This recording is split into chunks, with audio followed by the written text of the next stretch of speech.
Sa bawat pag-ikot ng gulong ng panahon, tila unti-unting nabaon sa limot ang gintong yugto ng arkitektura at kulturang Pilipino, kung saan ang panonood ng pelikula ay hindi lamang isang libangan kundi isang formal at marangyang okasyon. Noong unang panahon, bago pa sumikip ang mga modernong mall, ang mga kalsada ng Avenida, Escolta at Quezon Boulevard ay pinagbidahan ng mga naglalakihang standalone theaters. Ang mga strukturang ito na madalas hango sa disenyong Art Deco at likha ng mga pambansang alagad ng sining ay nagsilbing kanlungan ng mga pangarap, sining at kwentong umukit sa kasaysayan ng bansa na ngayon ay hindi mo na matatagpuan. Ang Avenue Theater ay opisyal na nagbukas noong Enero 1939 sa ilalim ng disenyong obra maestra ng pambansang alagad ng sining na si Juan Nakpil. Sumikat ito ng husto dahil sa marangyang lobby na gawa sa Belgian marble, modernong air conditioning at bilang eksklusibong tahanan ng mga pelikulang mula sa Paramount Pictures at Warner Brothers. Bukod sa mga pelikula, naging tanyag din ito sa mga live vaudeville acts pagkatapos ng World War II. Gayunpaman, nagsara ito noong 1997 dahil sa matinding kompetisyon sa mga sinehan sa loob ng mga mall at mataas na nagastusin sa pagpapanatili ng gusali. Matapos tuloy ang gibe noong 2006, ang dating kinatatayuan nito sa Avenida ay ginawang isang bukas na parking lot at kalaunan ay tinayuan ng sangay ng Paddy's Point at mga komersyal na stall. Unang itinayo bilang kahoy na struktura noong 1912, ang Ideal Theater ay muling binuksan bilang isang maringal na Art Deco masterpiece noong 1933 na idinisenyo ni Pablo Antonio.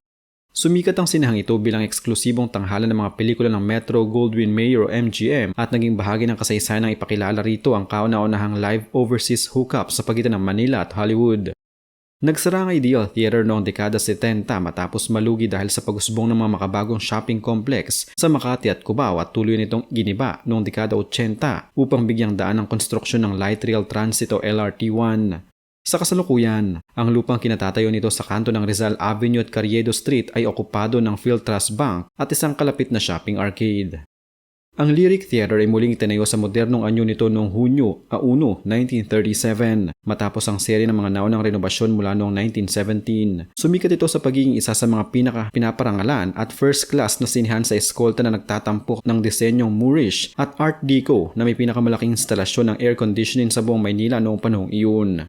Nagsara ito matapos ang World War II dahil sa matinding pinsala na natamo ng Escolta at sa maunti-unting paglipat ng sentro ng komersyo palabas ng distrito ng Binondo. Ang dating marangyang sinehang ito ay tuluyan ng binura sa mapa at ang kinatatayuan nito sa ngayon sa kabahaan ng makasaysayang Escolta Street ay pinalitan na ng mga modernong komersyal na gusali at tanggapan ng mga negosyo. Binuksan noong Enero 1935, ang Capitol Theater ay isa pang sikat na hiyas ng Escolta na idinsenyo ni Juan Nakpil. Sumikat ito dahil sa natatangin nitong double balcony na disenyo, isang pambihirang inhinyera noong panahong iyon, at sa nakakaakit nitong fasad na pinalamutian ng relief sculptures ng dalawang muse na nililok ng Italianong artista na si Francesco Monti. Tulad ng mga katabi nitong sinehan, unti-unti itong nalugi at nagsara noong 2008 dahil sa paglipat ng mga tao sa air-conditioned malls at sa epekto ng konstruksyon ng LRT. Noong taong 2020, tuluyan ang ginibang interior ng sinehan upang itayo ang isang high-rise residential condominium, bagaman pilit na ipinapreserbang natitirang bahagi ng fasad nito bilang pag-alala sa kasaysayan. Ang State Theater ay nagbukas noong 1935 sa tanyag na lansangan ng Avenida na idinisenyo rin ng batikang arkitekto na si Pablo Antonio sa estilong Art Deco. Sumikat ito dahil sa natatangin nitong acoustic design na binalangkas para sa malinaw na tunog ng mga pelikula at sa pagtatampok ng mga pre-war Hollywood films gayon din ng mga dula.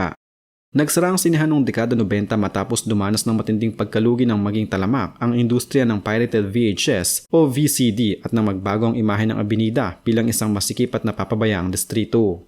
Matapos gibay ng sinehan noong taong 2001, ang dating kinatatayo nito ay ngayon isa ng madilim at abalang hilera ng mga maliliit na tindahan ng sapatos, retail stalls at bangko. Pinasinayahan noong dekada 50, ang Ever Theater ay naging isa sa mga pinakamalaking sinehan sa Avenida Rizal na nagpakita ng modernong arkitektura pagkatapos ng digmaan. Sumikat ito dahil sa napakalawak nitong seating capacity na umaabot sa libu-libong manonood at sa pagiging paboritong tagpuan ng masa para sa mga lokal at dayuhang pelikula. Nagsara ang sinehan noong huling bahagi ng dekada 80 at unang bahagi ng dekada 90 dahil sa pagbaba ng kalidad ng kapaligiran sa paligid ng Recto at Avenida at sa pagdagsa ng mga makabagong sinehan sa mga mall. Ang orihinal na gusali hindi tuloy ang giniba ngunit binago ang anyo. Sa kasalukuyan, ang unang palapag nito ay ginawang isang abalang tiyangge o palengke para sa mga murang damit habang ang maitaas na palapag kung saan naroon ng lumang sinehan ay inabandona na. Nagbukas noong 1960, ang Rizal Theater ay binuo bilang bahagi ng umuusbong na Makati Commercial Center sa disenyo ng arkitektong si Juan Nakpil. Sumikat ito ng husto dahil ito ang kauna-unahang ultramodernong sinehan sa labas ng Maynila na may napakalamig na central air conditioning, malalaking upuan at naging pangunahing tanghalan hindi lamang ng mga dekalidad na pelikula, kundi pa din rin ng mga prestihiyosong konsyerto at dula ng mga banyagang artista. Nagsara ito noong taong 1989 ng bilhin ng Ayala Land ang ari-arian upang muling i-develop ang buong Makati CBD patungo sa mas matatayog na gusali. Ginibang makasaysayang sinehan at sa mismong kinatatayo nito ngayon ay maringal na nakatayo ang marangyang Makati Shangri-La. Ang Galaxy Theater ay nagbukas noong 1956 bilang isa sa mga pinakabagong karagdagan sa gintong panahon ng sinehan ng Avenida.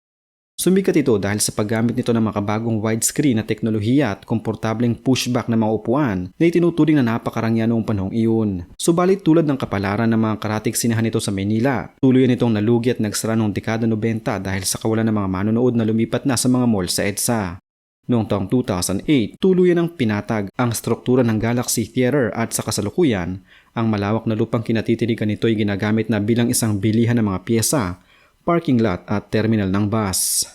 Ang Gaiety Theater ay opisyal na nagbukas noong 1935 sa ilalim ng natatanging disenyo ng kilalang arkitekto na si Juan Nakpil gamit ang stilong Art Deco. Sumikat ito ng husto dahil sa lokasyon nito sa ermita na dinarayo ng mga expatriate, elite at mga mag-aaral mula sa mga kalapit na universidad at kilala rin ito sa pagpapalabas ng mga dekalidad na sining at indie na pelikulang banyaga na hindi basta-basta napapanood sa ibang sinehan. Nagsara ito noong dekada 70 matapos ang unti-unting pagbaba ng antas ng turismo at komersyo sa ermita na sinabayan pa ng pagkasira ng interior nito dahil sa kawalan ng pagpapanatili matapos ang maraming taon ng pagiging inabandona at pagiging tirahan ng mga squatter. Tuluyan itong giniba noong taong 2016 at sa kasalukuyan, ang dating kinatatayo nito ay isang bakanteng lote na nakalaan para sa konstruksyon ng isang high-rise residential condominium. Binuksan noong 1941, bago pumutok ang World War II, ang Life Theater ay tinuturing na isa sa mga pinakamalaking obra maestra ni Pablo Antonio na may disenyong Art Deco na hinaluan ng impluensyang streamline modern. Sumikat ito ng husto noong dekada 50 bilang opisyal at eksklusibong tahanan ng mga pelikula mula sa tanyag na studio ng Sampaguita Pictures, kung saan dito ipinapalabas ang mga klasikong pelikula ni Gloria Romero, Susan Roses at Amalia Fuentes. Nagsara ang sinehan noong dekada 90 dahil sa pagpapalaganap ng mga sinehan sa mall at sa pagbago ng kapaligiran sa Quiapo na naging masikip at prone sa krimen. Ang orihinal na gusali hindi tuluyang pinatag ngunit ang interior nito ay binago at hinati-hati. Sa kasalukuyan, ang dating sinehan ay kilala na bilang Villalobos Shopping Center, isang abalang pamilihan ng mga murang damit, electronics at samot-saring kalakal. Ang paglaho ng mga sinehang ito ay hindi lamang kwento ng mga nagibang pader at semento, kundi isang malungkot na paalala ng pagpanaw ng isang sining ng komunidad na minsan nang nagbuklod sa mga Pilipino. Ang bawat tiket na binili rito noong unang panahon ay nagsisilbing pasaporte sa mundong puno ng mahika, musika at luha. Bagaman ang kanilang mga lokasyon ay napalitan na ng mga bangko, parking lot at matatayog na hotel, ang kanilang kontribusyon sa kasaysayan ng arkitektura at kulturang Pilipino ay hindi mabubura ng modernisasyon. Ang mga lumang sinehang ito ay mananatiling buhay sa mga pahina ng ating kasaysayan. Isang walang kamatayang alaala ng Maynila nung ito pa ang itinuturing na Paris ng Silangan.